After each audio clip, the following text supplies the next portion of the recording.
Okay, so we've got the ideal space, which by the way, for me, this is it. I'm sitting in it right now. I'm actually sitting in a room in my house that I've got a little setup. And this is where I start every single morning doing my reflections and meditation and journaling and devotions. And so I just love this space. So this would be where I would pick. And one of the reasons I would choose this is because my family is upstairs, right? So I have people that love and care about me and they're close by.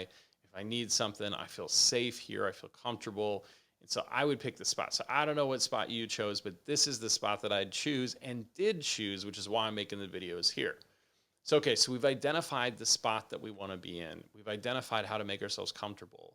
And now what I want to talk about is what are we going to do with our emotions? Because as we work through this, we're going to feel a range of emotions. And sometimes the reason that we don't deal with our past or even think about it is because we actually don't want to experience the emotions that might come with it.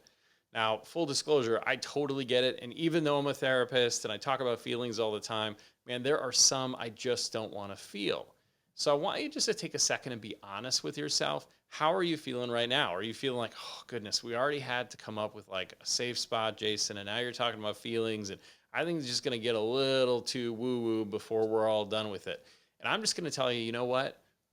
That's not where we're trying to go. Where we're trying to go is a place that's helpful for you. And what we're going to learn through reading the book is that what's helpful for us is to deal with truly how we're feeling, even if it's not what we want to feel, but just allowing space for us to feel that and then do something positive with it. So I just want you to be kind of aware of, okay, here's where I'm at. Here's kind of what I'm feeling. And then what do I need in that space? So if I start to feel anxious or I start to feel angry or overwhelmed, I want you to just write down a couple things you can do that will actually help you to deal with that. So for me, what that might look like is if I'm feeling anxious or angry or feeling an emotion that's difficult for me, I first would probably go for a walk. That's probably a first thing I'd do.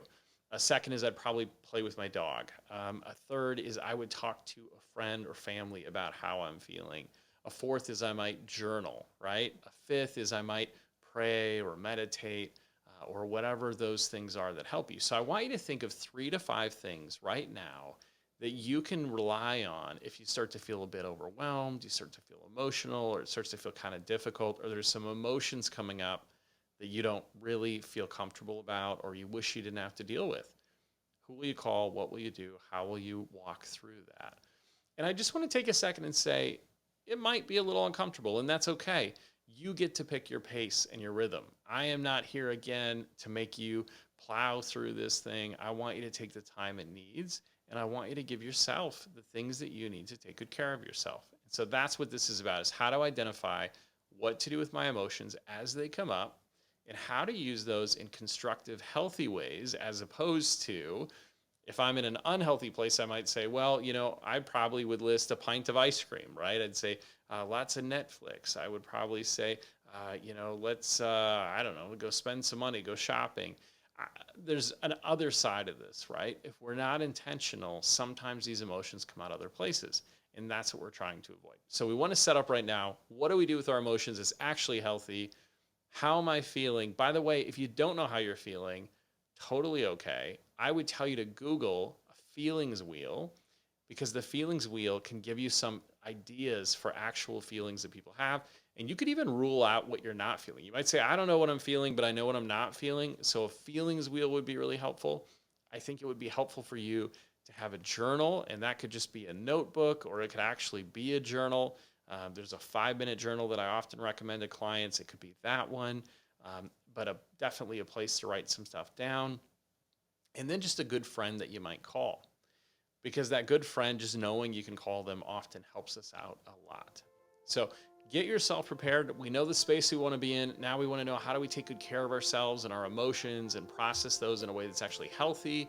And is that something I can do? Now, if you're going through all of this and you're immediately overwhelmed and you're like, I actually don't think I can do that, just know there is no shame in saying that. In fact, that's a wonderful thing for you to admit.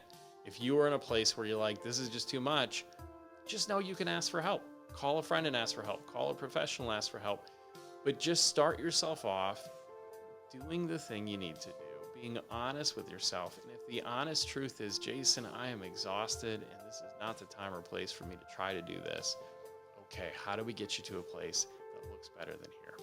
That's what I want to help you get. So work on the emotional piece, come back. we'll talk about the next step to take as we read the book.